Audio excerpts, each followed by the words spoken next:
There is a very specific, cold, metallic taste that floods your mouth when you realize your own flesh and blood has actively tried to destroy your life. Not an accidental slight, not a passive-aggressive comment at Thanksgiving. A premeditated, digital assassination of my career, executed with the same practiced, empty smile my older sister has worn our entire lives. I didn't know it yet, but as I sat in the fluorescent-lit break room of our regional office, my hands shaking around a tepid cup of burnt coffee, my sister Sarah was just down the hall, sitting comfortably in her plush HR chair. She was probably scrolling through social media or filing her nails, completely unbothered by the fact that she had just hijacked my internal corporate profile, impersonated me, and sent a vulgar, bridge-burning manifesto directly to the global CEO. She thought she had won. She thought she had finally clipped my wings, permanently chaining me to this dead-end hometown so she could forever reign as the undisputed golden child of the family. She was utterly convinced she had severed my one lifeline out of here.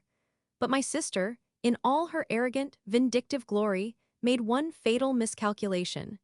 She didn't realize that my new boss, a ruthless European vice president residing in a London high-rise, didn't suffer fools, and he certainly didn't believe in coincidences. To understand the absolute audacity of what Sarah did, you have to understand the suffocating reality of the life I was desperately trying to claw my way out of. We grew up in a mid-sized, aggressively unremarkable suburban town where everyone knew everyone, and leaving was viewed as a subtle insult to those who stayed. I am 26 years old, and for the last 3 years, I have been chained to a desk at the regional branch of a massive, globally recognized logistics and analytics firm. I was a senior data strategist, which is a polite corporate term for the person who cleans up everyone else's messes, builds the pitch decks that the executives take credit for, and works 60-hour weeks while pretending to be thrilled about the complimentary stale bagels in the break room on Friday mornings. I was entirely heads down. I wore neutral colors, I spoke only when spoken to in meetings, and I produced flawless work. I was saving every penny I made, living in a cramped apartment on the bad side of town, all to fund an eventual escape. But my escape wasn't just from the town, it was from her. Sarah is 29. She is my older sister, the firstborn, the undisputed sun around which my parents' entire universe aggressively orbits. If you looked up, peaked in high school but somehow managed to weaponize it for adulthood, in the dictionary, you would find a glossy, heavily filtered picture of Sarah.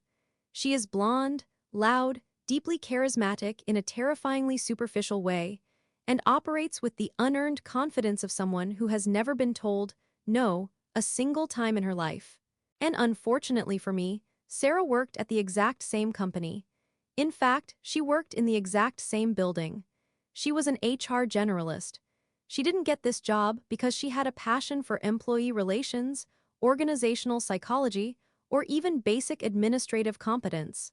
She got the job because, 3 years ago, she met our branch's regional director at a country club mixer our parents dragged us to, laughed a little too loudly at his terrible jokes, complimented his golf swing, and charmed her way into a newly created position.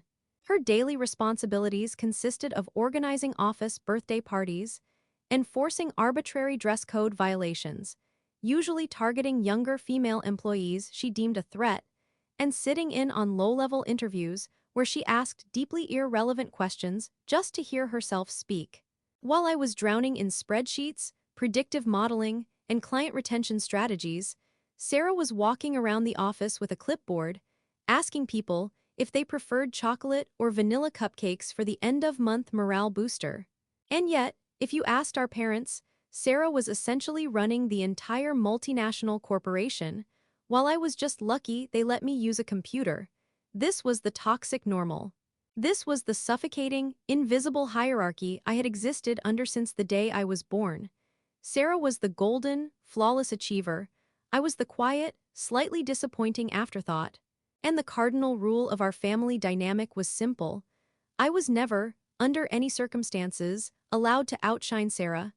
If I did, there would be consequences. She had a pathological, visceral hatred of anyone else receiving attention, but when it came to me, it was something darker.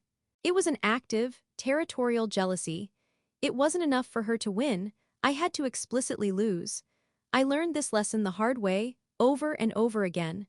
The blueprint for her sabotage was established long before we ever shared an office building. Take my college graduation, for example. It took me 4 grueling years to earn a dual degree in economics and applied mathematics. I had maintained a 3.9 GPA while working 2 part-time jobs. The morning of the ceremony, I was vibrating with a quiet, exhausted pride. I had saved up for months to buy a beautiful, tailored, pristine white sheath dress. It was the first piece of genuinely nice clothing I had ever purchased for myself. I felt like an adult. I felt like I had finally done something worthy of a spotlight. We were in the kitchen of our parents' house, getting ready to leave for the university auditorium. My parents were fussing over their cameras, completely ignoring me, while Sarah poured herself a massive glass of dark red Cabernet at 10 in the morning, claiming she needed it for her nerves about the crowds. I was standing near the island, adjusting my graduation cap, feeling genuinely happy. Sarah walked over to me, her eyes fixated on my dress. She didn't say a word. She just smiled, that tight, empty smile of hers, tripped over absolutely nothing on a perfectly flat hardwood floor, and launched the entire glass of red wine directly at my chest. It wasn't a splash. It was a direct hit. The dark crimson liquid soaked instantly into the white fabric, blooming like a massive, horrific chest wound. I froze, entirely in shock, looking down at the ruined dress I had worked so hard for. And before I could even draw a breath to yell, before the tears could even form in my eyes, Sarah began to scream. She collapsed against the kitchen counter, hyperventilating, crying hysterically about how clumsy she was, how she had ruined everything, how she was the worst sister in the world. Instantly, my parents rushed to her. My mother wrapped her arms around Sarah, shushing her, glaring at me over Sarah's shaking shoulders. "Don't just stand there looking at her like that, you're making her feel worse," my mother snapped at me. "It was an accident. Go put on a sweater or something, we're going to be late, and your sister is having a panic attack." I didn't get to wear my dress. I wore a heavy, oversized black cardigan over the stained ruin of it, sweating profusely under my graduation gown in the May heat. When it came time for pictures, my parents took exactly 2 photos of me looking miserable, and then spent 20 minutes taking photos of Sarah posing in front of the university's famous fountains, because she needed a pick-me-up after being so traumatized by her own clumsiness. That was Sarah's special talent. She could gut you with a rusty knife, and by the time you hit the floor, she had somehow convinced everyone in the room that she was the one bleeding.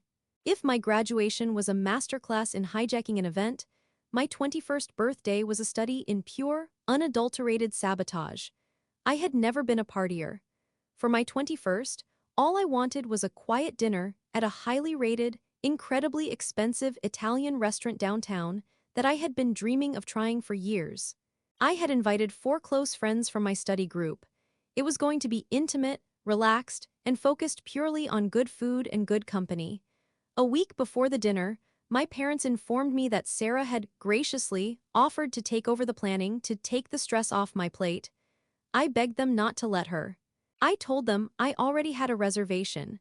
My mother called me ungrateful, told me Sarah was just trying to be a good big sister, and forced me to cancel my reservation to let Sarah handle it. The night of my birthday, Sarah didn't take me to the Italian restaurant. She took me to a deafeningly loud, sticky-floored, neon-lit nightclub that catered exclusively to the town's most obnoxious demographic. And she didn't invite my friends. She had called them and told them the plans were canceled due to a family emergency. Instead, she invited 15 of her own friends, a loud, abrasive group of people who didn't even know my last name. I sat in a cramped, faux-leather booth, pushed into the corner, completely ignored as Sarah and her friends did tequila shots on my parents' credit card. I couldn't hear myself think over the pulsing bass. After an hour of misery, Sarah suddenly materialized in front of me with a massive, brightly colored cocktail in a fishbowl glass.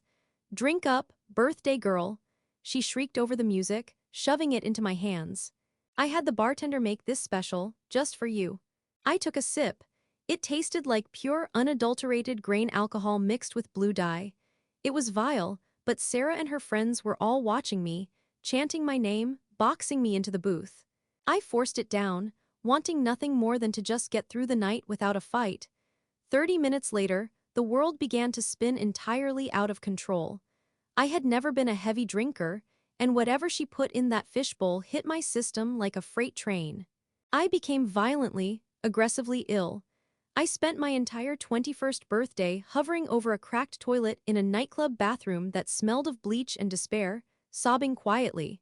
Sarah eventually came in, looked down at me with an expression of mild disgust, and told me I was being a lightweight and ruining the vibe.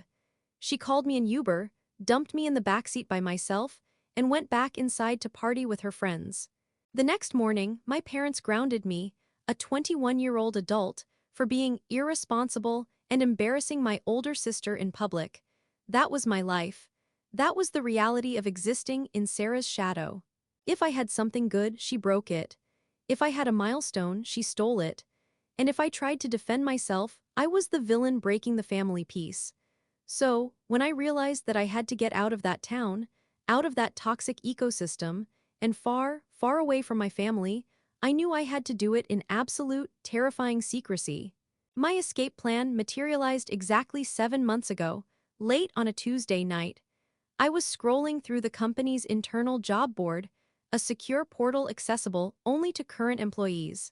I wasn't looking for anything specific, just daydreaming about lateral moves to a different state, anywhere but here. And then I saw it. Lead Global Strategy Liaison Executive Office. Location: London, United Kingdom, Headquarters. Reporting to Vice President of Global Operations. It wasn't just a job, it was a golden ticket. It was a massive leap in seniority, a 6-figure salary that would quadruple my current earnings, and a full, comprehensive relocation package across the Atlantic Ocean. It was the kind of role that required a flawless track record, razor-sharp analytical skills, and the ability to handle high-stakes pressure. It was exactly what I had been quietly training myself for over the last 3 years in the regional trenches. The moment I read the description, a cold, intense fire ignited in my chest. I wanted it. I wanted it so badly it made my teeth ache, but the sheer terror of Sarah finding out almost stopped me from applying. If she knew I was trying to leave, worse, if she knew I was applying for a job that would place me infinitely higher on the corporate ladder than her, she would burn the building down to stop me. She would spread rumors, she would sabotage my current projects, she would go to our parents and paint my departure as an abandonment of the family. So, I built a firewall around my life. I applied using a private, encrypted email address, completely bypassing my standard work email. I listed my cell phone number as my primary contact. I spent the next 4 months living a dual existence. By day, I was the quiet, compliant regional data monkey, nodding politely when Sarah strutted through the office in her designer heels, ignoring her condescending little pats on my shoulder. By night, I was a ghost. I spent hundreds of hours in the dark of my tiny apartment, illuminated only by the glow of my laptop screen, compiling a massive, interactive portfolio of my work. I analyzed global market trends, I reverse-engineered the firm's European supply chain inefficiencies, and I built a comprehensive predictive model that showed exactly how I would save the company millions in my first year. The interview process was brutal. It was a gauntlet of 7 separate rounds, conducted across an agonizing 3-month period. Because of the time difference, I had to take the Zoom calls at 4 a.m., sitting on the floor of my bathroom so my neighbors wouldn't hear me talking, wearing a crisp blazer over my pajama pants. I met with regional directors, global HR heads, and senior analysts. I answered technical questions that made my brain hurt and behavioral questions designed to crack me under pressure. And I crushed every single one of them. With every passing round, my confidence grew. I wasn't just faking it, I was actually the best candidate they had seen. And then came the final hurdle, the ultimate assessment. It was a live, timed, 2-hour virtual examination, directly overseen by the man I would be reporting to, Julian. Julian was a myth within the company. He was a notoriously brilliant, ruthlessly efficient European executive who had single-handedly reorganized the firm's Asian markets before taking over global operations in London. I had only ever seen him in company-wide broadcast videos, looking impeccably tailored, his face sharp and unreadable, his eyes possessing the kind of cold intelligence that missed absolutely nothing. He terrified most of the regional managers, including our own branch director, who sweated through his shirt whenever Julian's name was brought up on a conference call. The assessment was scheduled for a Wednesday afternoon. I couldn't do it at 4 a.m. I had to do it during work hours. I spent 2 weeks laying the groundwork. I told my manager I was feeling incredibly burned out and requested to use the small, windowless focus room at the very back of the office for the entire afternoon to complete a massive data audit. It was a perfectly plausible lie. No one ever went back there, and it was soundproof. At exactly 1:50 p.m., I locked the door to the focus room. I pulled down the blinds. I opened my personal laptop, connected to a secure mobile hotspot, and logged into the portal. My hands were shaking so badly I could barely type my password. This was it. This was the final key to the lock. If I passed this, I was free. If I failed, I would be stuck in this beige purgatory, listening to Sarah chew her gum loudly in the break room for the rest of my natural life. At 2 p.m. sharp, the assessment populated on my screen. It was a massive, complex scenario involving a sudden collapse of a major European supply route. I had exactly 120 minutes to draft a complete, actionable recovery strategy, complete with financial projections and risk mitigation tactics. I took a deep breath, closed my eyes for one singular second, and dove in. For 2 hours, the world outside that windowless room ceased to exist. I didn't hear the phones ringing in the main office. I didn't hear the dull hum of the HVAC system. I was in a state of absolute, hyper-focused flow. My fingers flew across the keyboard, pulling data, building charts, structuring arguments. All the sleepless nights, all the years of quiet observation, all the desperate, burning ambition I had buried deep inside me poured out onto the screen. When the timer hit the 5-minute warning mark, I sat back. My heart was pounding a frantic rhythm against my ribs. I read over my final submission. It was flawless. It was aggressive, it was innovative, and it was undeniably right. I knew, with an absolute, crystalline certainty, that I had nailed it. I hovered my cursor over the bright blue Submit Final Assessment button. My hand hovered there for a long moment. I thought about the white dress stained with wine. I thought about the bathroom floor of the nightclub. I thought about my mother telling me to be quiet, to be smaller, to let Sarah shine. Not anymore, I thought fiercely. You don't get this part of my life. You don't get to touch this. With a sharp, decisive click, I hit submit. A green checkmark appeared on the screen. Assessment received. Thank you for your application. I exhaled a breath I felt like I had been holding for 3 years. I slumped back in the cheap office chair, a massive, genuine smile breaking across my face. I had done it. I had actually done it. The hardest part was over. Now, all I had to do was wait for the official offer. I closed my laptop, packed my bag, and unlocked the door to the focus room, stepping back out into the mundane, gray reality of the regional office. I walked down the hallway, feeling lighter than air, completely oblivious to the digital catastrophe that was currently unfolding just 3 doors down. Because while I had been locked in that soundproof room, securing my future, Sarah had been sitting at her desk, checking her HR inbox, and at exactly 3:15 p.m., 15 minutes before I hit submit, an automated email from the global IT department in Switzerland had landed in her inbox. It was a routine, system-wide update, a bureaucratic necessity caused by the firm's recent transition to a new internal talent management software. The email was simple. It notified Sarah that, as the senior HR generalist on site, her security credentials had been temporarily upgraded. For the next 48 hours, to assist with the system migration, Sarah's login now possessed regional administrative access to the entire backend of the employee portal. Which meant, for the very first time, Sarah had the ability to view, edit, and control the hidden internal profiles, applications, and private corporate communications of every single employee in the building, including mine. The rest of that Wednesday, and the entirety of Thursday, passed in a state of suspended animation. I moved through my daily tasks like a ghost haunting my own cubicle, nodding at colleagues, compiling my usual mindless data reports, all while my heart hammered a relentless, frantic rhythm against my ribs.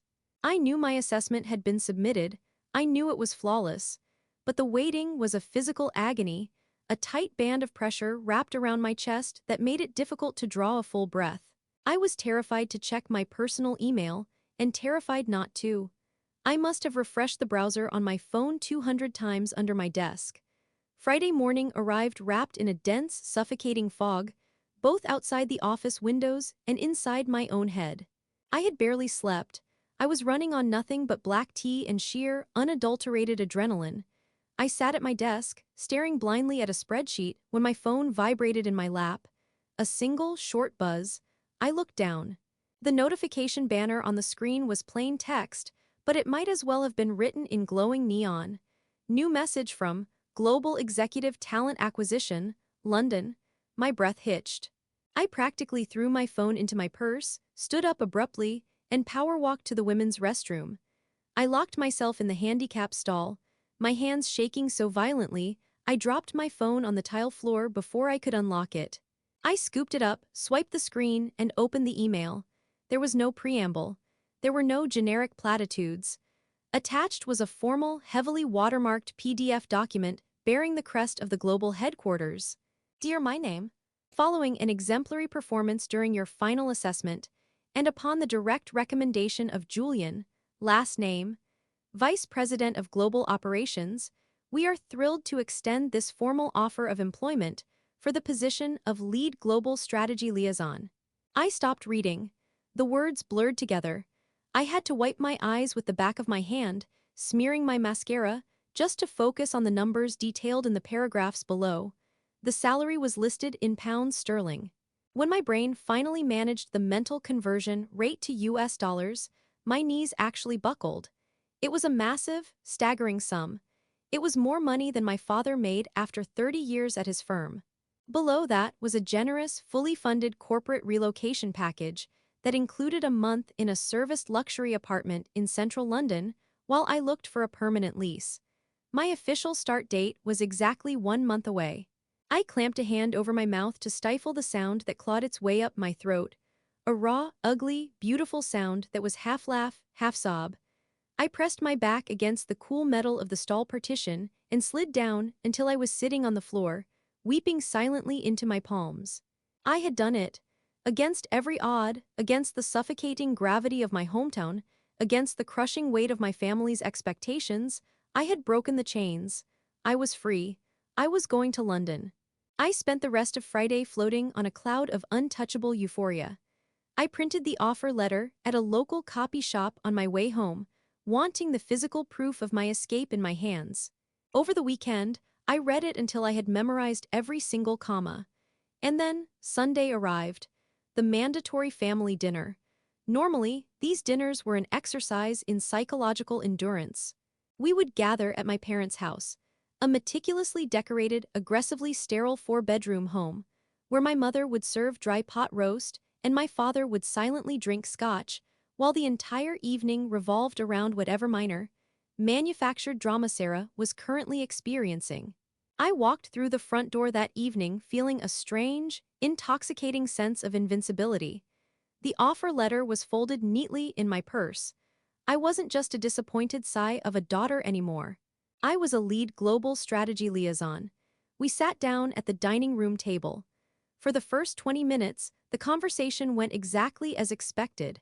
Sarah monopolized the oxygen in the room, complaining loudly about a new hire at the office who had the sheer audacity to wear a skirt Sarah deemed unprofessional, spinning it into a tale of how she alone was holding the moral fabric of the regional branch together. My mother clucked her tongue in sympathy, passing Sarah the potatoes. "Well, thank goodness they have you there to keep an eye on things, sweetheart," my mother said, her voice dripping with misplaced pride. "You're indispensable." "I know," Sarah sighed dramatically, taking a delicate sip of her wine. "It's exhausting, honestly, but someone has to be the adult in the room." She glanced across the table at me, a sharp, condescending little smirk playing at the corners of her mouth. "How are the spreadsheets, kiddo? Still staring at numbers all day?" Usually, I would just nod, mumble a polite yes, and looked down at my plate to avoid the inevitable lecture about how I needed to be more outgoing like my sister. But tonight, the air in my lungs felt different. Tonight, I was done shrinking. Actually, I said, my voice cutting cleanly through the clinking of silverware, I'm not going to be looking at those spreadsheets much longer. The table went dead silent. My father paused with his fork halfway to his mouth. My mother frowned, a tiny crease appearing between her eyebrows. Sarah's smirk froze, her eyes narrowing imperceptibly. What do you mean? My mother asked, her tone instantly defensive, as if I had just insulted her cooking. Did you quit? Please tell me you didn't quit without having another job lined up. You know how the economy is. I didn't quit, I interrupted smoothly. I got promoted, or rather transferred. I reached into my purse, pulled out the folded offer letter, and placed it on the table next to my water glass. I didn't hand it to them. I just let it sit there, a physical manifestation of my impending absence. I interviewed for a position at the global headquarters, I said, keeping my eyes locked on Sarah's face. The final offer came through on Friday. I accepted it this morning. I'm moving to London at the end of the month. If I had detonated a flashbang grenade in the middle of the dining room, the reaction couldn't have been more stunned. My father actually dropped his fork. It clattered loudly against his china plate. My mother's mouth opened and closed twice before any sound came out. London, she finally managed, the word sounding completely foreign in her mouth. London, England, but why, you have a perfectly good job here, and you're so far away from family. She didn't say, far away from Sarah, but I heard the silent implication loud and clear. It's a massive step up, Mom, I said, keeping my tone perfectly even. It's an executive liaison role, 6 figures, full relocation. The words 6 figures seemed to short-circuit my father's brain. He blinked, looking at the folded paper, and then looked at me with an expression I had literally never seen directed at me in my entire 26 years of life: respect. Well, my father muttered, clearing his throat. Well, I'll be damned. That's incredible, sweetie, London. But I wasn't watching my parents. I was watching my sister. Sarah's face was a study in microscopic, terrifying shifts. For a fraction of a second, the mask slipped completely. I saw the absolute, venomous fury flash behind her eyes. I saw the way her jaw clenched so tight the muscles leaped beneath her skin. I saw the exact moment she realized that the quiet, compliant little sister she had spent her life stepping on had just vaulted over her head and completely out of her reach. But Sarah was a predator, and predators adapt quickly. Before my parents could even process their own shock, Sarah was out of her chair. She rounded the table with terrifying speed. Before I could flinch away, she threw her arms around my neck, pulling me into a suffocating, aggressively tight embrace. "Oh my God!" Sarah shrieked, her voice vibrating right next to my ear. It was the loudest, most artificial sound I had ever heard. "My little sister, oh, I am so proud of you. London, we're going to have so much fun visiting you." She squeezed me tighter, her manicured nails digging painfully into the soft flesh of my shoulders. The smell of her expensive, cloying floral perfume filled my nose, making me want to gag. She pulled back just enough to look me in the eye, keeping her hands clamped like vices on my arms. Her mouth was stretched into a massive, blinding smile, but her eyes were absolutely dead. There was no warmth in them. There was no joy. There was only a cold, dark void, and a silent, screaming promise of retribution. "I always knew you had it in you," Sarah whispered. The words meant only for me under the guise of sisterly affection. Her voice was soft, but the tone was razor wire. "You're going to be so far away from home. I hope you're ready for it." She let go of me, turning back to my parents with a dramatic sigh, immediately launching into a monologue about how she would have to help me shop for a new wardrobe because my current clothes were far too dreary for Europe. She had seamlessly hijacked the narrative, making my accomplishment about her magnanimity. I let her talk. I didn't care. Let her have the dining room table. I was getting the world. Monday was a blur of quiet, internal triumph. I spent the day discreetly organizing my digital files, preparing handover documents for my eventual replacement. I hadn't formally submitted my resignation to the regional branch yet. Standard corporate protocol dictated that the global HR team in London would finalize the internal transfer paperwork by Tuesday morning. at which point my local manager would be automatically notified. All I had to do was show up, keep my head down, and wait for the digital ink to dry. I slept soundly Monday night for the first time in years. I woke up Tuesday morning feeling light, energized, and ready to start packing my apartment. I put on my favorite blazer, grabbed a coffee from the good cafe down the street, and walked into the regional office with a spring in my step. I badged in at the front desk. The green light flashed. I walked to my cubicle, set down my coffee, woke up my computer monitors, and typed in my network password. The screen spun for a moment. Then, a red dialog box popped up. Error 403, access denied. User account suspended or terminated. I blinked. I typed it again, slower this time, making sure my caps lock wasn't on. Error 403, access denied. User account suspended or terminated. A tiny, icy prickle of unease started at the base of my neck. Our IT network was notoriously buggy. People got locked out all the time because of password expirations or server resets. It was probably nothing, just a glitch. I pulled out my personal cell phone to check my emails while I waited for the computer to unfreeze. I tapped the Mail app. Sitting at the very top of my inbox, delivered at 6:02 a.m. that morning, was an automated email from the global HR portal. The subject line made the blood freeze in my veins. Urgent, offer withdrawn and disciplinary review initiated. The world tilted on its axis. The humming of the fluorescent lights above me suddenly sounded like a roaring jet engine. My fingers went completely numb, but I forced them to tap the email to open it. Dear my name. This automated message serves to confirm that your official action to decline the offer for the position of Lead Global Strategy Liaison has been successfully processed. Furthermore, due to the severely inappropriate, unprofessional, and hostile nature of the feedback submitted along with your declination, an immediate Level 3 disciplinary review has been initiated by the Global Ethics Committee. Your network access has been suspended pending the outcome of this investigation. Do not contact the executive team regarding this matter. I couldn't breathe. The air had been sucked out of the room. I read the words again and again and again, but they refused to change. Action to decline, successfully processed, severely inappropriate, hostile nature. It was impossible. I hadn't touched the portal since Friday morning. I had accepted the offer. I had the PDF saved on my phone. Someone had to have made a catastrophic clerical error in London. The system had glitched. It had to be a glitch. Panic, raw and metallic, flooded my system. I stood up so fast my office chair slammed into the cubicle wall. I couldn't go to my manager. He would only see the suspension notice. I couldn't go to local HR because local HR was Sarah. I needed to see the backend. I needed to see what the system was seeing. I practically sprinted down the hallway, ignoring the confused looks of my coworkers, and pushed through the heavy fire doors that led down to the basement where the regional IT department was housed. I found Dave, a junior systems admin I occasionally ate lunch with, sitting amidst a fortress of server racks, eating a powdered donut. Dave, I gasped, my voice cracking. Dave, I need you to do something for me, right now. It's an emergency. Dave looked up, alarmed by the sheer, unhinged desperation on my face.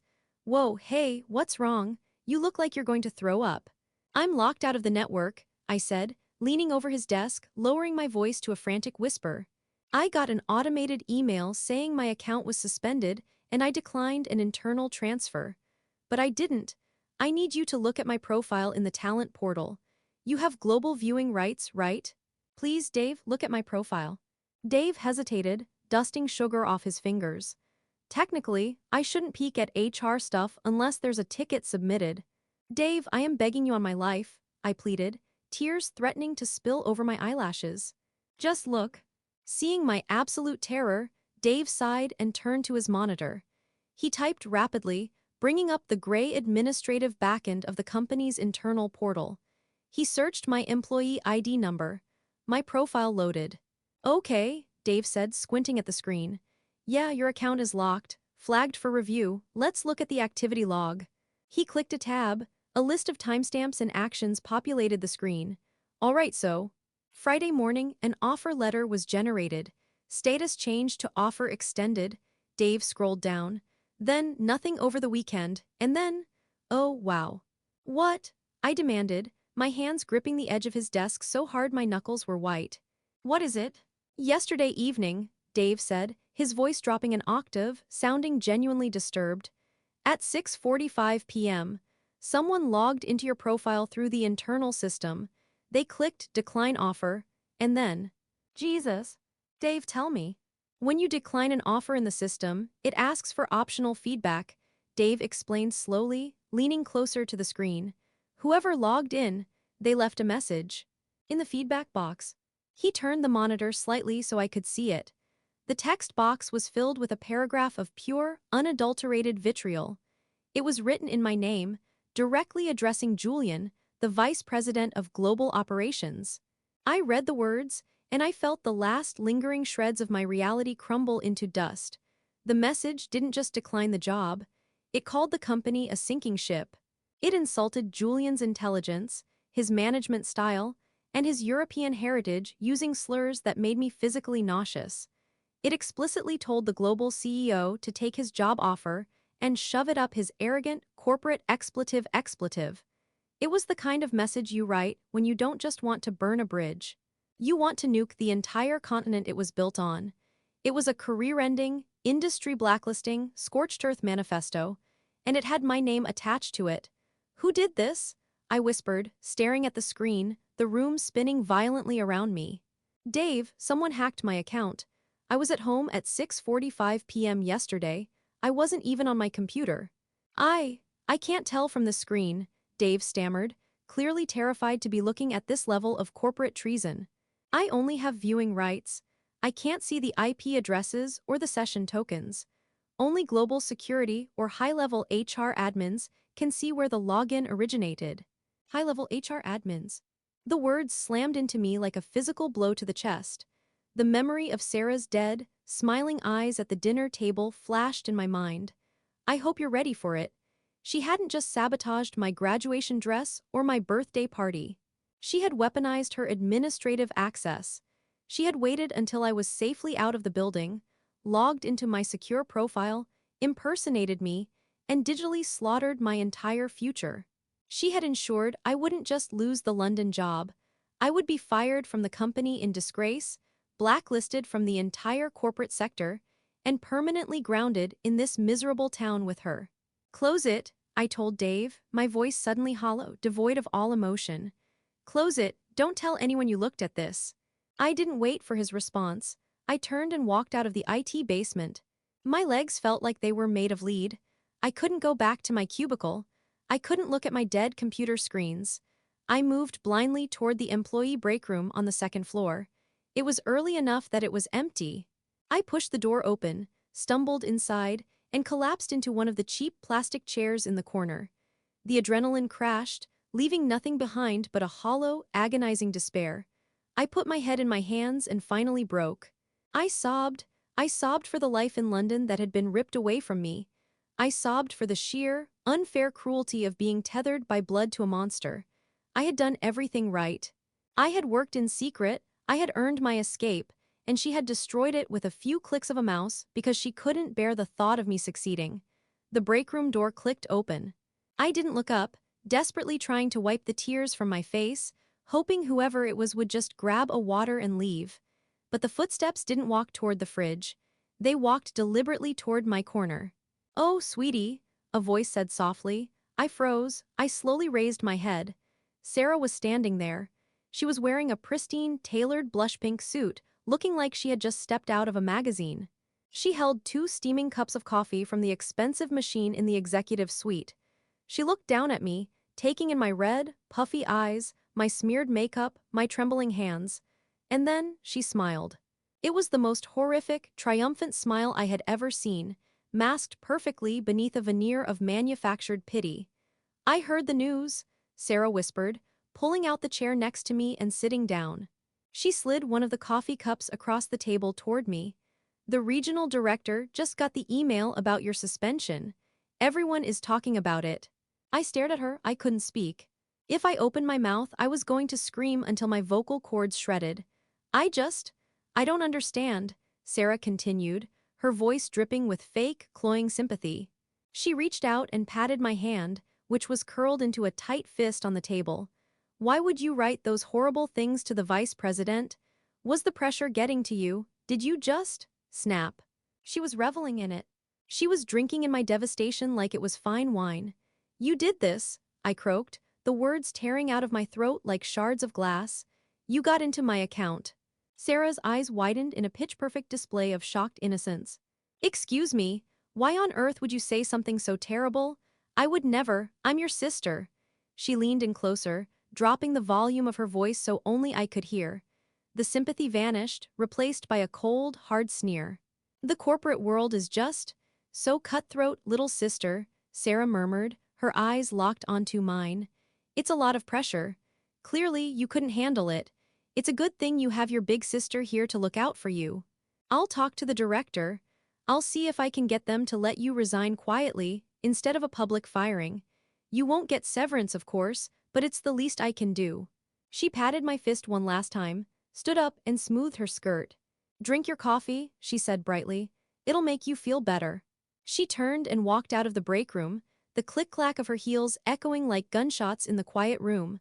I didn't drink the coffee. I stood up, walked to the sink and poured it down the drain. I grabbed my purse from my cubicle, ignored my dead computer, walked past the security desk and left the building. I didn't care if walking out during a suspension violated protocol. I didn't care about anything anymore. I drove back to my tiny, cramped apartment. I didn't turn on the lights. I walked into my bedroom, laid down on top of the covers in my work clothes, and stared at the cracked ceiling plaster. It was over. 3 years of grinding, silent effort, hundreds of hours of secret study, the flawless assessment, the beautiful, intoxicating dream of London. All of it, reduced to ash by a sister whose only ambition in life was to make sure I never outgrew the box she put me in. I would have to pack up my life. I would have to find a new job in a new industry, explaining away a horrific termination on my record. I closed my eyes, letting the darkness swallow me whole. The silence of the apartment was absolute, pressing down on me like a physical weight. I lay there for hours, suspended in the wreckage of my own life. And then, the silence shattered. From the depths of my purse, discarded on the floor near the door, my personal cell phone began to ring. It wasn't a text message ping. It was a sustained, insistent ringing. I didn't want to answer it.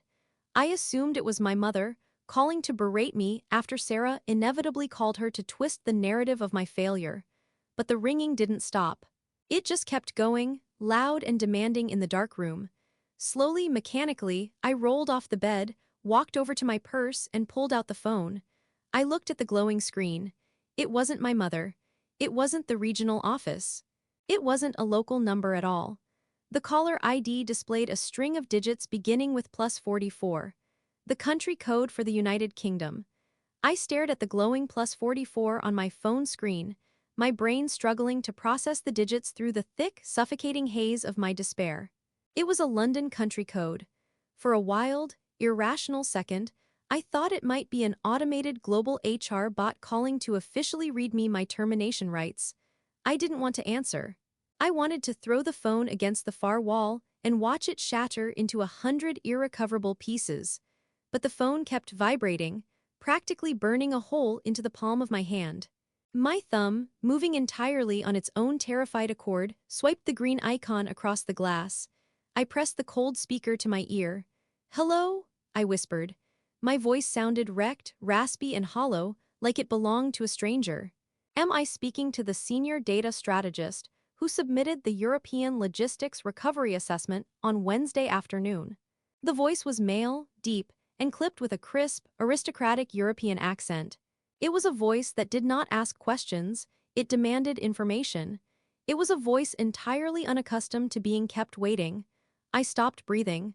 I recognized that voice from the corporate broadcast videos. This is she, I managed to stammer. This is Julian, the voice cut in smoothly, possessing the surgical precision of a scalpel. Vice President of Global Operations. You are currently suspended, which means your corporate email and internal phone extensions have been disabled. I bypassed local protocol to access your encrypted emergency contact File to acquire this cellular number. Am I interrupting? No, I gasped, bolting upright on my bed, my heart suddenly hammering against my ribs with a renewed frantic violence. No, sir, not at all. Mr. Julian, I can explain. Please, you have to listen to me. I didn't write that message. I swear to God, I didn't decline the offer. I was locked out and someone. Stop talking, Julian commanded quietly. I snapped my mouth shut, my teeth clicking together. The silence on the line stretched out for 3 agonizing seconds. I closed my eyes, waiting for the executioner's axe to fall. I am perfectly aware you did not write that message, Julian said, his tone devoid of any emotion. I do not suffer fools, and I certainly do not believe in spontaneous character transplants. I exhaled a shuddering breath, my hand flying to my mouth to stifle a sob of pure, unadulterated relief. When the automated system pinged me last night with your declination and the accompanying manifesto, Julian continued, the faint trace of utter disdain coloring the word, my immediate reaction was not anger. It was confusion. The message was crude. It was riddled with spelling errors, grammatical inconsistencies, and a frankly pathetic vocabulary of ethnic slurs. It was the emotional outburst of a petulant, vindictive child. He paused, and I could hear the faint click of a keyboard on his end of the line. You, on the other hand, Julian said, are the architect of a 120-page stochastic predictive model regarding Mediterranean shipping lane inefficiencies. You spent 3 months passing 7 rigorous interviews without breaking a sweat. In your final assessment, you cited obscure European maritime trade regulations from memory. A mind that operates with that level of meticulous, cold rationality does not suddenly log into an internal portal and throw a digital tantrum. Thank you, I breathed, the tears starting to fall again, but this time they were hot tears of vindication. Do not thank me for possessing basic deductive reasoning, Julian replied dryly. When an anomaly of this magnitude occurs, I do not ignore it, I investigate it. And because the message explicitly insulted me, I had the jurisdictional authority to bypass your local HR department entirely and escalate the matter directly to the Global Cybersecurity Task Force in Geneva. My eyes widened in the dark bedroom. Geneva, the global IT headquarters. Your regional IT team, Julian explained, his voice dripping with aristocratic contempt, operates on outdated infrastructure. They can see the internal actions, but they cannot see the granular, forensic footprint of those actions. Geneva, however, possesses complete, unadulterated oversight of every single keystroke made within this corporation's global network. What did they find? I asked, my voice barely a whisper, terrified of the answer even though I already knew the truth in my bones. I ordered a full forensic audit of your account activity spanning the last 72 hours, Julian said, his words sharp and methodical. Geneva isolated the exact session token generated when the declination and the abusive feedback were submitted. The malicious entry occurred yesterday evening, at exactly 18:45 local time. 18:45, 6:45 p.m. I was at home, I said quickly, my mind racing. I can prove it. I was working from my apartment. I am aware, Julian countered smoothly. Part of my audit included cross-referencing your digital calendar and your Zoom metadata. At 18:45 local time, you were actively logged into a recorded, 90-minute video conference with a prospective client on the West Coast. Your webcam was active. Your IP address for that Zoom call originated from your residential ISP. Therefore, it was a physical impossibility for you to be simultaneously declining an offer on the internal network. He had checked my calendar. He had pulled the metadata from a client meeting just to verify my alibi. The sheer, terrifying competence of this man was staggering. So where did the login come from? I asked, gripping the phone tighter. Geneva tracked the MAC address and the internal IP log of the session token, Julian stated. The login did not originate from outside the firewall. It was not a remote hack. It was an internal breach. The system was accessed from a physical desktop terminal located on the 3rd floor of your regional office building. The 3rd floor, the administrative floor. Specifically, Julian continued, an HR terminal. Geneva confirmed that the terminal was operating under a temporary, elevated administrative security clearance, granted 48 hours prior due to the system migration. That clearance allowed the user to bypass your personal password and manually force a backdoor login into your hidden employee profile. My stomach plummeted. Even though Dave had essentially confirmed this, hearing a global VP lay out the irrefutable, digital proof made the betrayal blindingly real. "There is one final piece of evidence," Julian said, his voice dropping slightly in temperature, becoming terrifyingly cold. "I pulled the physical security logs for your building. The biometric badge scanners. At 18:45 yesterday evening, the regional office was largely empty. Only one employee possessed active keycard swipe data for the third-floor administrative wing between 18:30 and 19:00. He stopped talking. He was waiting for me. "Sarah," I whispered into the darkness of my bedroom. "Sarah, last name," Julian confirmed clinically. "Senior HR generalist. The terminal IP matches her assigned desk. The keycard data matches her physical location. The elevated security clearance was assigned to her unique employee ID. She is the sole point of failure. Now, tell me, why does a mid-level regional HR generalist share your surname and possess such a catastrophic, career-ending vendetta against you?" I squeezed my eyes shut. I had to tell the vice president of global operations that my family was a toxic, radioactive wasteland. "She's my sister," I said, the words tasting like ash in my mouth. "My older sister, she has always been incredibly competitive. She didn't know I applied for the London transfer. I kept it a secret because I knew she would try to stop me. She must have seen the offer letter generate when her clearance was upgraded, and she panicked." Julian let out a slow, sharp breath through his nose. It was the only sound of genuine surprise he had made during the entire call. "Your sister," he repeated, the words laced with a quiet, lethal disgust. "She utilized global corporate infrastructure to execute a familial sabotage. She jeopardized a high-level executive transition, triggered a fraudulent Level 3 ethics investigation, and impersonated a colleague, all because of sibling rivalry." "Yes," I said quietly. "Fascinating," Julian mused coldly. "I have fired executives for embezzlement, for corporate espionage, and for gross incompetence. But I have never encountered someone stupid enough to leave a digital trail of breadcrumbs this wide, leading directly to their own desk, for something so incredibly petty." "Am I still fired?" I asked, the question slipping out before I could stop it. The automated email said I was suspended pending termination. "Technically, in the regional system, you are," Julian said. "However, I have already instructed Geneva to quietly quarantine your profile. Your actual employment status is secure. Your transfer to London remains active, and your start date remains unchanged. But your local branch, your regional director, and most importantly, your sister, do not know that." I frowned, confused. Why not just tell them? Why not send the audit to my director right now? "Because," Julian said, his voice suddenly sharp, commanding the full attention of my exhausted brain, "regional directors are cowards. If I send this report to your local management, they will attempt to handle it quietly. They will allow your sister to resign to avoid a scandal. They will try to sweep this colossal failure of security under the rug to protect their own branch metrics. I do not sweep things under the rug. I eradicate the dirt." I sat up straighter, the cold fire of his absolute authority bleeding through the phone and igniting something dormant inside my chest. "Corporate sabotage is an infection," Julian continued. "And you do not cure an infection with a quiet resignation. You cure it with a public, undeniable amputation.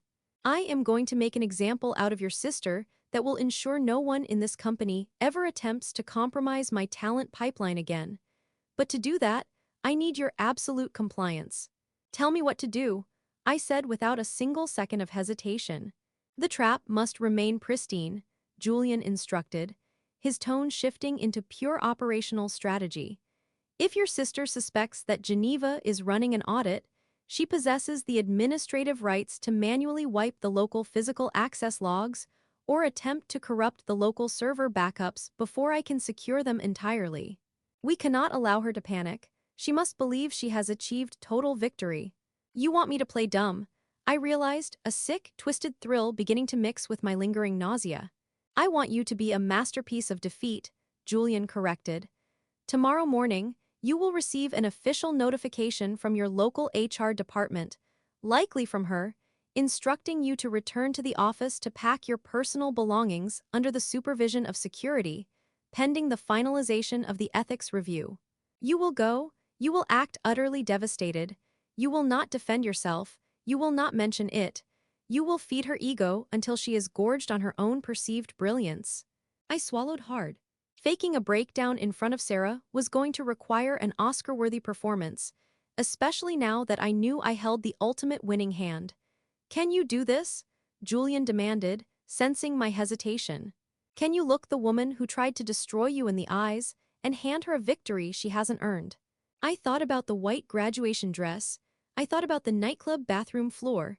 I thought about the suffocating, triumphant smirk Sarah wore when she handed me the coffee in the break room just hours ago.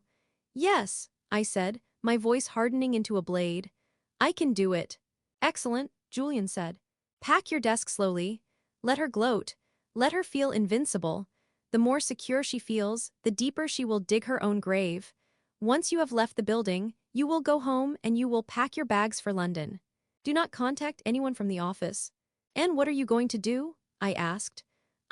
Julian said softly, the sound of a predator preparing to strike, am going to board a plane. I will see you on Friday. The line went dead. I sat in the dark for a long time, the phone still pressed to my ear. The crushing weight that had pinned me to the mattress was completely gone. In its place was a cold, terrifying clarity. My sister wanted to play corporate games. She had brought a knife to a gunfight, completely unaware that Julian was currently arming a nuclear warhead. The next morning, Wednesday, began exactly as Julian had predicted. At 8 a.m., my personal phone pinged with an email from the regional HR department. It was signed by Sarah. It was a cold, clinical directive instructing me to arrive at the office at 10 a.m. sharp to collect my personal effects, as my continued presence on the premises was deemed a security risk pending the finalization of the Global Ethics Committee's ruling. I showered, washed my hair, and deliberately chose to wear no makeup. I wanted to look pale, exhausted, and utterly defeated. I pulled on a pair of slightly wrinkled slacks and a plain, oversized sweater. I spent 20 minutes practicing my expression in the bathroom mirror, the slump of the shoulders, the hollow, vacant stare of someone whose entire world had just collapsed. By the time I pulled into the office parking lot, the sky was a bruised, overcast gray, matching the exact aesthetic of my manufactured misery. I walked through the front doors. The receptionist, a sweet older woman who usually greeted me with a warm smile, actively avoided my gaze, suddenly very interested in her keyboard. News traveled fast in a regional branch. I was radioactive. I was the crazy employee who had sworn at a global VP. I badged through the security turnstile. My access had been temporarily reinstated solely for the purpose of this walk of shame, and made my way to my cubicle. 2 empty cardboard boxes were already sitting on my desk. Standing next to them was not Sarah, but a junior HR associate named Chloe, looking deeply uncomfortable. Hi, Chloe whispered, clutching a clipboard to her chest like a shield. I'm supposed to monitor you while you pack.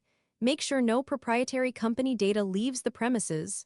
It's fine, Chloe, I said, forcing my voice to tremble just enough to sound pathetic. I sniffled, wiping an imaginary tear from the corner of my eye. I understand. I began to pack. It was a slow, agonizing process. I packed my framed photos, my favorite coffee mug, the ergonomic mousepad I had bought myself. I moved with the lethargy of a condemned prisoner.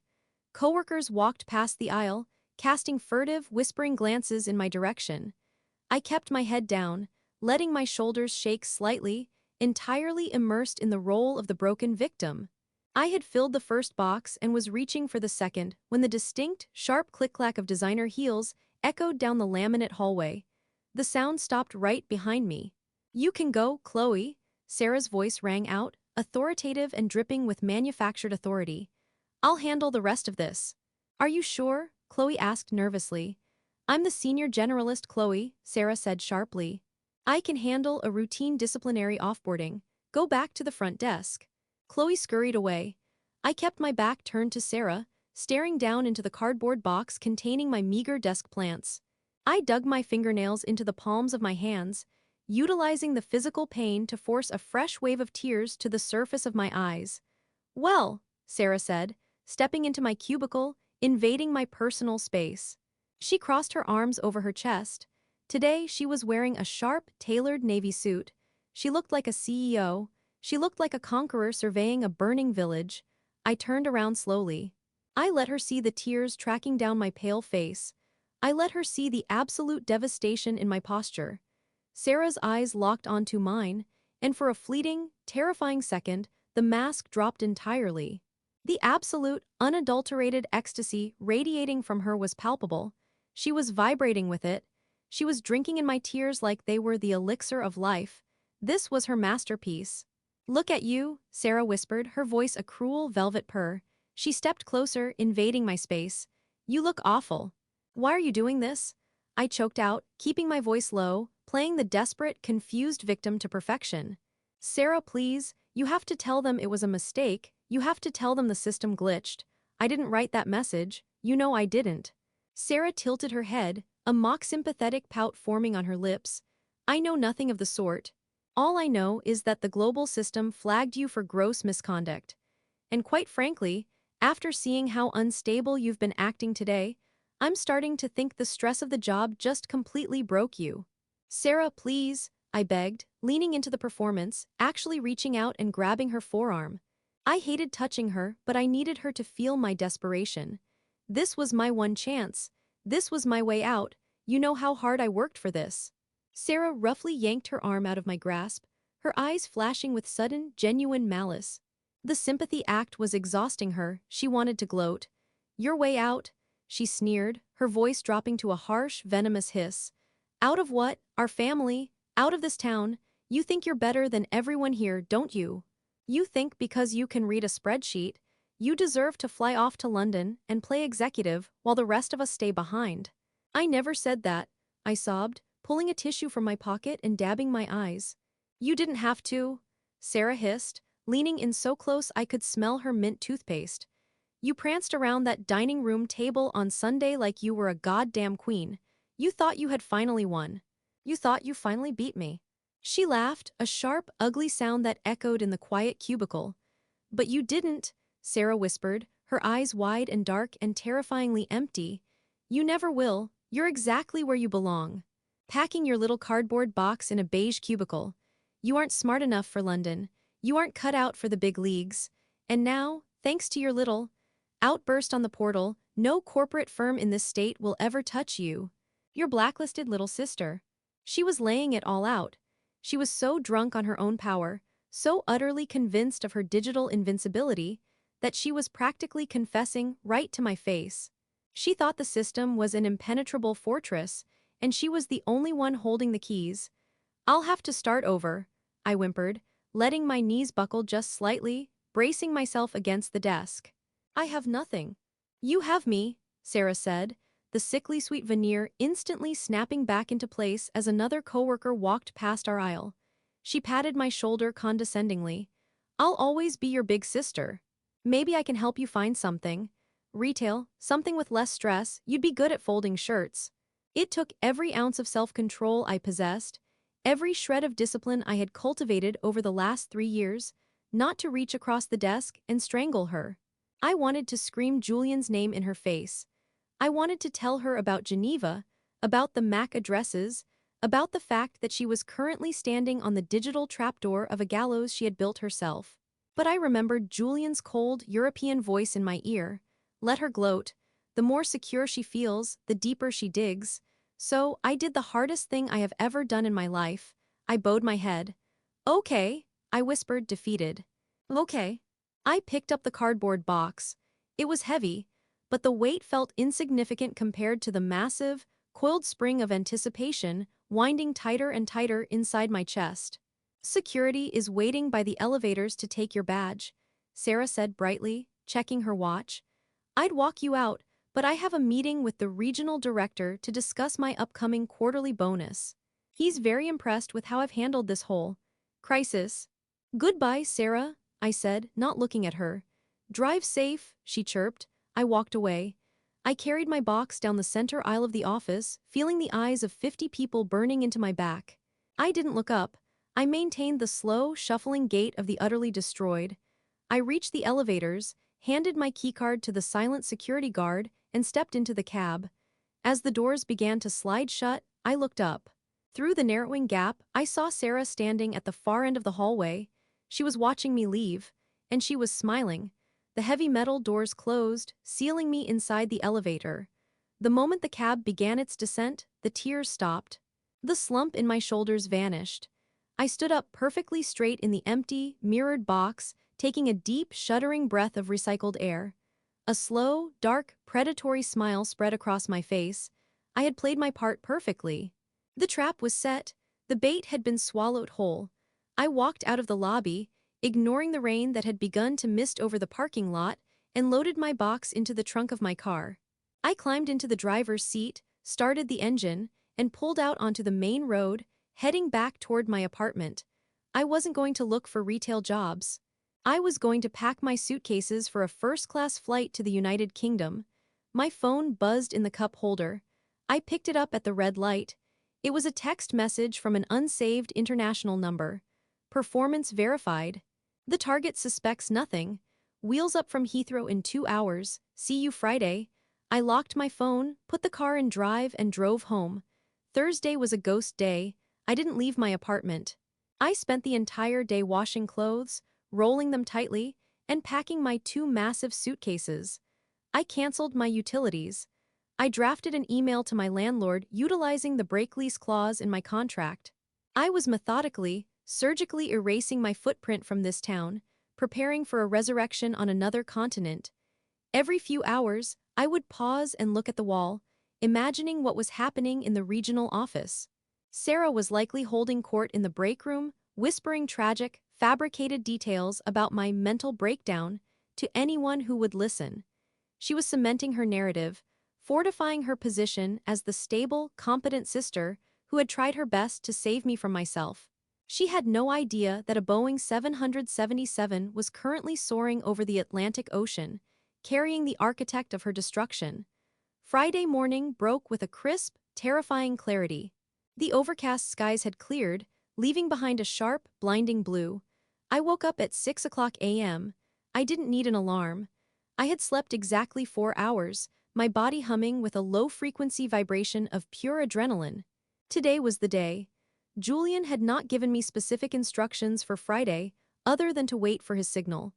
I showered, dressed in a sharp, casual outfit, nice enough to travel in, comfortable enough to wait in, and sat on my couch with a cup of coffee, staring at my silent phone. At 9:45 a.m., the silence was broken. It wasn't a text from Julian. It was a frantic, terrifying phone call from Dave, the junior IT admin from the basement. I answered it immediately. Dave. You know you shouldn't be calling me, my number is. I don't care. Dave hyperventilated into the receiver, sounding like he was hiding in a closet. I don't care, something insane is happening. You have to tell me what you did. What are you talking about? I asked, my heart skipping a beat. Had Sarah figured it out? Had she tried to wipe the servers? The office, Dave stammered, his voice hushed and panicked. It's on lockdown. I mean, literal lockdown. At 9 o'clock a.m., 5 guys in black suits with global security badges walked through the front doors. They didn't even stop at the front desk. They went straight to the server room and physically disconnected the entire regional building from the external network. I stood up from the couch. Julian wasn't just investigating, he was invading. What else? I demanded. They ordered an emergency all-hands meeting, Dave whispered. Every single employee, marketing, sales, IT, HR, everyone has been corralled into the main conference room on the 3rd floor. They aren't letting anyone leave. The regional director looks like he's going to have a heart attack, and Dave paused, swallowing audibly. And what, Dave? There's a guy here, Dave squeaked. A European guy. He's wearing a bespoke suit, and he looks like a James Bond villain. He's standing at the front of the conference room, and he's having his security team hand out giant, sealed manila envelopes to the regional management team. A slow, vicious thrill curled in the pit of my stomach. Julian had arrived. Dave, I said, my voice perfectly calm, contrasting wildly with his panic. Where is Sarah? She's in the front row, Dave whispered. She was trying to introduce herself to the European guy, trying to shake his hand, but he just stared at her until she sat down. She looks confused, but she's still smiling. Why, what's going on? The trap was fully sprung, the doors were locked, the audience was seated, the executioner had taken the stage. My phone buzzed against my ear, a secondary call attempting to break through. I pulled the screen away from my face. It was the +44 number. Dave, I have to go, I said abruptly, hanging up the phone and answering the incoming call. Julian, I answered.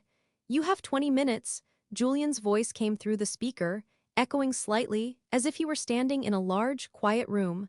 Get in your car, drive to the office, park in the visitor's lot.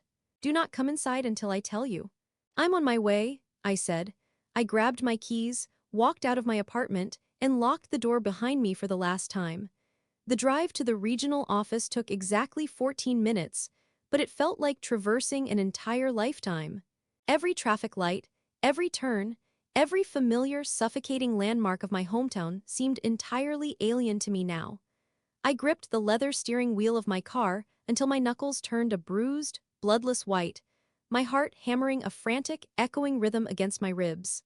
The low-frequency vibration of pure adrenaline that had been humming beneath my skin all morning had escalated into a deafening roar. I pulled into the visitor's parking lot at exactly 10:15 a.m. The employee lot was entirely full, a chaotic sea of vehicles belonging to a workforce that was currently being held hostage in the main conference room. The sky above the glass-paneled building was a sharp, unforgiving blue, casting harsh, blinding reflections across the asphalt. I parked, turned off the engine, and sat in the suffocating silence of the cabin. My phone rested in the passenger seat, a black, silent rectangle holding my immediate future. I stared at it, waiting. I didn't dare breathe too loudly. I pictured Julian inside, the European phantom who had crossed an ocean just to spring a trap built on my sister's arrogance. At 10:22 a.m., the screen illuminated. A single text message. Enter. Proceed directly to the third-floor main conference room. Do not speak to anyone. I grabbed my phone, shoved it into my pocket, and stepped out of the car. The air was crisp, biting at my cheeks as I walked toward the main entrance. The usually bustling lobby of the regional branch was a complete mausoleum. The receptionist's desk, normally cluttered with floral arrangements and ringing multi-line phones, was entirely abandoned. Standing by the security turnstiles were two men in impeccably tailored, dark charcoal suits. They didn't wear the cheap polyester uniforms of the local security contractors. They wore the discreet earpieces and cold, detached expressions of global corporate security. As I approached, one of them looked down at a tablet in his hand, then looked up at me. He didn't ask for my badge. He simply reached out and tapped a master keycard against the scanner. The glass barricade slid open with a soft hiss. "Third floor, ma'am," he said, his voice a low, gravelly baritone. "They are expecting you." I nodded once, stepping through the gates and walking toward the elevator banks. The ride to the third floor felt like ascending to the summit of a volcano right before the eruption. When the metal doors finally parted, I was greeted by an absolute pin-drop silence. The administrative wing, usually echoing with the click-clack of keyboards and the low murmur of phone calls, was entirely deserted. Every desk was empty. Every computer monitor was locked. I turned the corner and walked down the long, carpeted hallway toward the main conference room, a massive space designed to hold the entire regional staff of 150 people. The heavy double oak doors were closed. Standing on either side were two more global security agents. They saw me coming. Without a word, they each grabbed a brass handle and pulled the heavy doors outward in perfect unison. I stepped into the room. The atmosphere inside was thick, suffocating, and charged with a static electricity that made the hairs on my arms stand up. Every single chair was occupied. Dozens of people were standing shoulder to shoulder against the back walls. The local management team, including the regional director, whose face was the color of curdled milk, sat rigidly in the front row.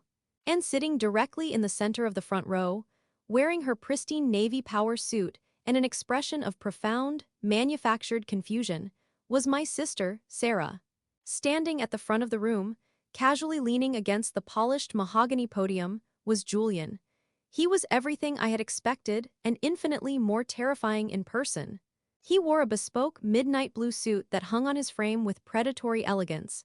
His dark hair was meticulously styled, and his sharp, angular features were set into a mask of complete, utter indifference.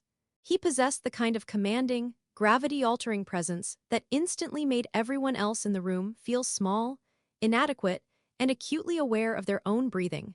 As I stepped through the doorway, Julian's dark eyes flicked to the back of the room.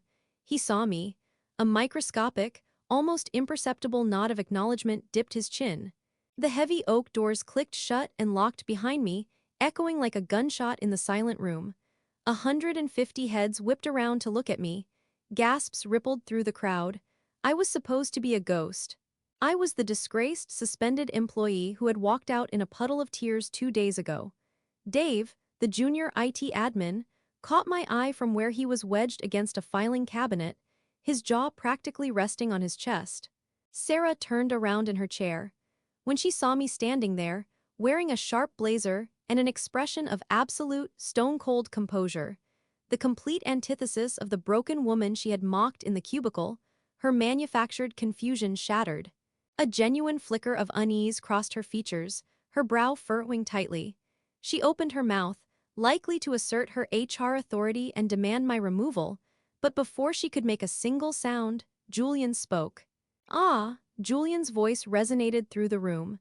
It was deep, crisp, and cut through the suffocating tension like a freshly sharpened blade.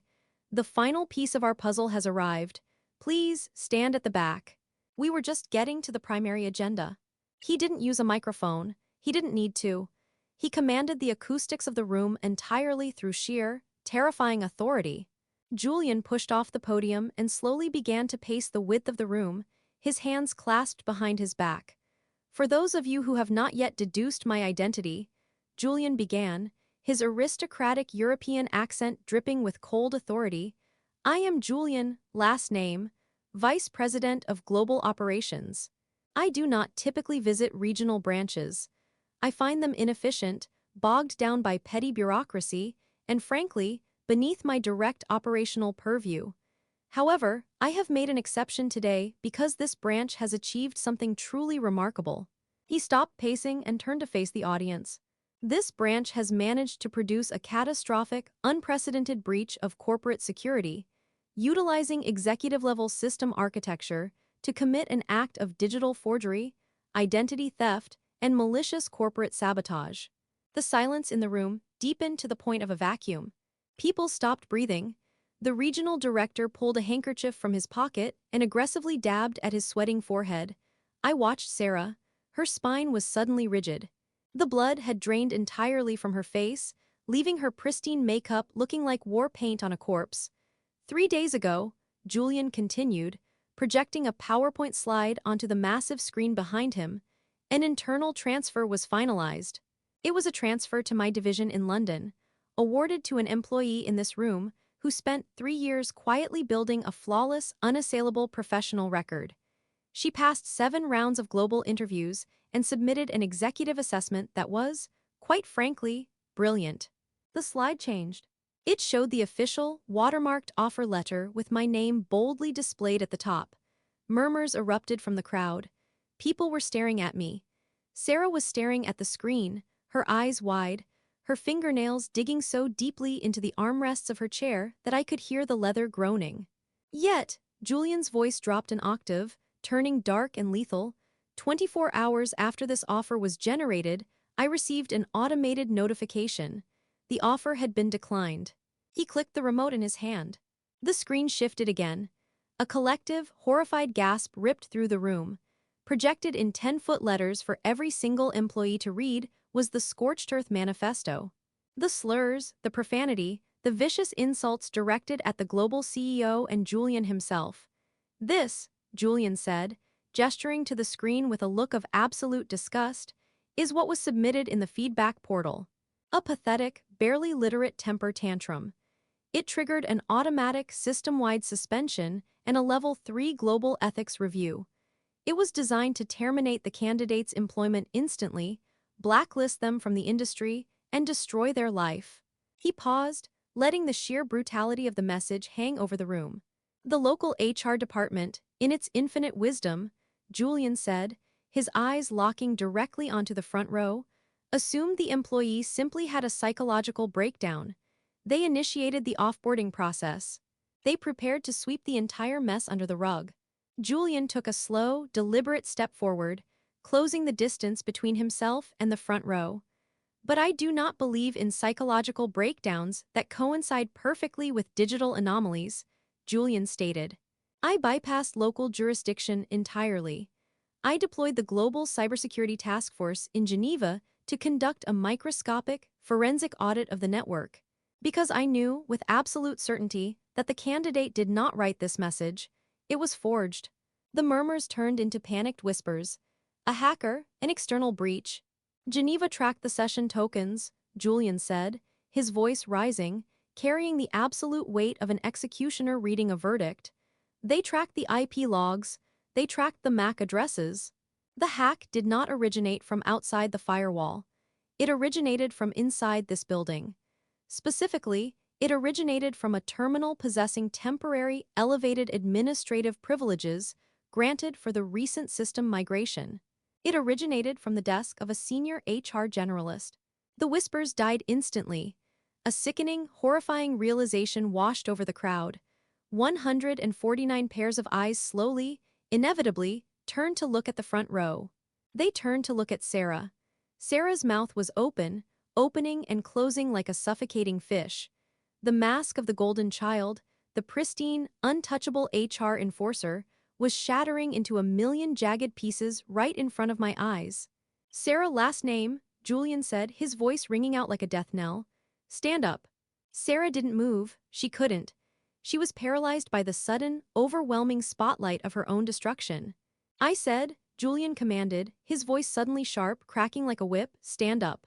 Trembling violently, Sarah pushed herself out of the chair. Her knees buckled slightly, but she locked them, standing before the vice president like a condemned prisoner. There has been a mistake, Sarah stammered, her voice thin, reedy, and entirely devoid of its usual arrogant confidence. Mr. Julian, I swear to you, my computer must have been compromised. Someone must have hacked my terminal. I would never. Do not insult my intelligence, Julian cut her off smoothly. And do not attempt to lie to a man who holds your digital fingerprint in his hands. He snapped his fingers. One of the global security agents stepped forward from the shadows, carrying a stack of thick, sealed manila envelopes. He began distributing them exclusively to the local management team in the front row, handing the thickest packet directly to the regional director. Inside those packets, Julian informed the frozen management team, is the unredacted Geneva audit. You will find the IP logs matching the HR terminal exactly. But more importantly, you will find the physical, biometric access logs for this building. Julian locked his dark eyes onto Sarah, who was now visibly hyperventilating, her chest heaving. The malicious login occurred at exactly 18:45 on Tuesday evening, Julian stated, his voice a relentless, pounding hammer. At that exact moment, the victim was actively presenting on a recorded Zoom call from her residential IP address, providing an undeniable alibi. You, however, were the only employee in the administrative wing. We have the keycard swipe of you entering the third-floor corridor at 1842. We have the keycard swipe of you leaving at 1851. We have the keystroke logs of you utilizing your temporary admin credentials to bypass the security firewall and manually alter a private employee profile. No, Sarah shrieked, the sound raw and desperate, dropping all pretense of professionalism. She spun around, looking at the regional director, who was staring down at the forensic packet in his hands as if it were a live grenade. He's lying. Tell him he's lying. I'm the HR generalist. I protect this company. She's my sister. Why would I do this? Because, Julian answered, his voice a chilling, deadly calm over the echoing hysteria of her denial. You are a parasite. You utilized corporate infrastructure to execute a pathological, pathetic familial vendetta, because you could not stomach the realization that your sister is infinitely more intelligent, more capable, and more valuable to this corporation than you will ever be. The absolute savagery of Julian's words stripped the remaining oxygen from the room. It was a public disembowelment. Sarah broke. She turned around to face the crowd, her eyes wild, tears of pure, furious humiliation streaming down her ruined makeup. She saw me standing at the back of the room. "You did this," Sarah screamed at me, pointing a shaking, accusatory finger over the sea of heads. "You set me up, you trapped me, you let me think I won, you watched me pack your desk and you said nothing." "I followed corporate protocol," I said, my voice projecting clearly across the dead-silent room. "I didn't yell, I didn't gloat, I just stated the absolute, undeniable truth. I complied with an HR directive, Sarah, just like you asked." The room collectively inhaled. The sheer malice of what Sarah had done, forcing me to pack my desk while she held the knife she used to stab me in the back, was suddenly illuminated for everyone to see. "You bitch!" Sarah screamed, taking a physical step toward the aisle. Two global security agents immediately stepped in front of her, their massive frames creating an impenetrable wall. Sarah slammed into them, sobbing hysterically, completely losing her mind in front of the entire company. "Sarah, last name," Julian's voice boomed, cutting through her hysteria, commanding the absolute authority of the Global Executive Office. "You are hereby terminated, effective immediately, for gross misconduct, cyber tampering, and corporate sabotage. Your actions have been documented, verified, and submitted to the industry blacklisting registry. No reputable firm will ever employ you again." He turned to the security agents. "Remove her from my sight," Julian ordered. "She is not to return to her desk. She is not to collect her personal effects. Box them up and mail them to her residence. Escort her off the premises immediately, and if she resists, call local law enforcement and have her arrested for trespassing." "No, please. You can't do this," Sarah sobbed, her voice breaking into a guttural wail. She tried to claw her way past the agents, but they simply flanked her, grabbing her tightly by the upper arms. They lifted her practically off her feet. They dragged her down the center aisle. As they pulled her past the rows of stunned, silent employees, Sarah thrashed and kicked. Her designer heels scraped against the carpet. She looked like a feral animal trapped in a snare. As she passed me at the back of the room, her eyes locked onto mine. There was no golden child left.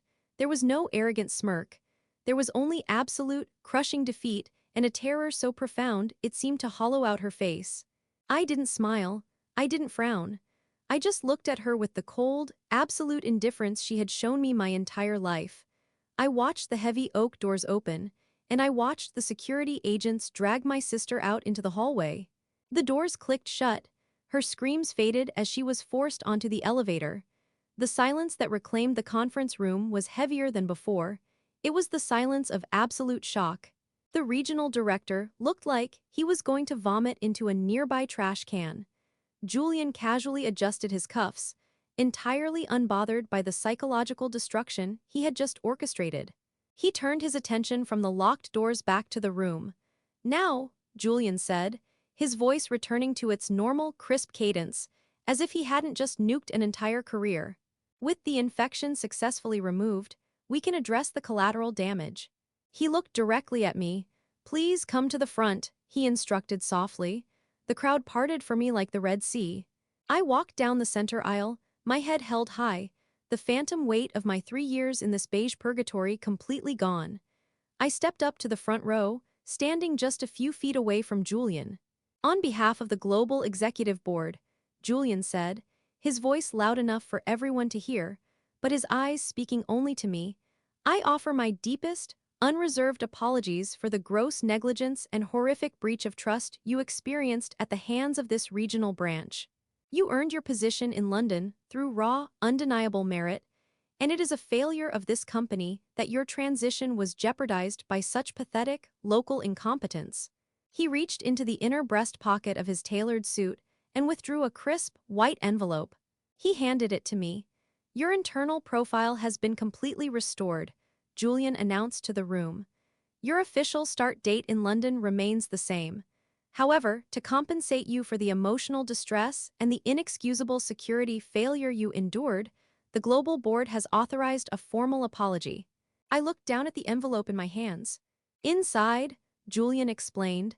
You will find an addendum to your contract detailing a 50% increase to your initial sign-on bonus. Furthermore, your standard corporate relocation flight has been canceled. You have been rebooked on a direct, first-class transatlantic flight departing next week. Your executive housing in central London has been secured. I stared at the envelope. My vision blurred slightly, but I blinked the tears away. I wasn't going to cry, I was going to conquer. Thank you, I said, my voice steady, projecting absolute professional confidence. I look forward to starting the new role. Julian offered a rare, razor-thin smile. It was a terrifying expression on a terrifying man, but to me, it looked like a pardon from the governor. I expect nothing less than brilliance, Julian said quietly.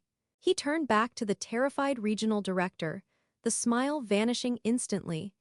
As for the rest of you, Geneva will be conducting a full audit of this branch's operational security starting Monday. I suggest you get your house in order. Julian walked past the management team, strode down the center aisle, and exited the conference room, leaving an entire regional branch shattered in his wake. I didn't linger. I didn't wait for the congratulations or the terrified apologies of my coworkers. I held the white envelope tightly in my hand, turned on my heel, and walked out the doors. I left the building, got into my car, and drove away, never looking back in the rearview mirror. 6 months later. The rain in London is different from the rain back home. It's a persistent, fine mist that paints the cobblestone streets in a glossy sheen and makes the neon signs of the pubs glow like blurred watercolors. I sat in a high-rise executive suite overlooking the Thames, a steaming cup of Earl Grey tea resting next to a massive, dual-monitor workstation displaying global supply chain analytics. I was thriving. The work was brutal, the hours were long, but the respect I commanded was absolute. Julian was a demanding, terrifying boss, but he was fiercely loyal to competence. Under his mentorship, I had already spearheaded a logistics overhaul that saved the European division £3 million. I lived in a beautiful, exposed brick flat in a vibrant neighborhood, completely disconnected from the suffocating gravity of my past. Back home, the fallout had been apocalyptic. When my parents learned the truth, not from Sarah, but from the furious, threatening legal letter the company sent them regarding Sarah's breach of contract, their entire universe collapsed. The golden child was stripped of her armor. They had tried to call me, to beg me to intervene, to ask if I could talk to my boss and get Sarah her job back. I didn't answer. I changed my personal phone number the week I landed at Heathrow. I occasionally received updates through Dave, who had been promoted to the regional IT lead after the Geneva audit cleared out half of the local management team for gross negligence. Sarah's life had entirely imploded. The gross misconduct flag on her background check was a death sentence in the corporate world. No firm, no agency, no local business with an HR department would touch her. She had been forced to move back into our parents' guest room, a deeply humiliating regression for a 29-year-old who had defined herself by her superficial success. Her charm didn't work anymore. Her manufactured smile couldn't erase a digital fingerprint of felony-level corporate sabotage. Dave mentioned he had seen her recently at a local strip mall. She was working the cash register at a discount home goods store, wearing a deeply unflattering polyester smock, snapping aggressively at a customer over an expired coupon. She was exactly where she belonged. Trapped in the mundane, inescapable reality she had tried so desperately to build for me. I took a sip of my tea, savoring the warmth. I looked out the floor-to-ceiling window at the sprawling, ancient, beautiful city laid out beneath me. I had crawled through a digital hell to get here, surviving the venom of a sister who wanted to see me drown. But as I watched the London skyline glitter in the twilight, I realized I hadn't just survived. I had won.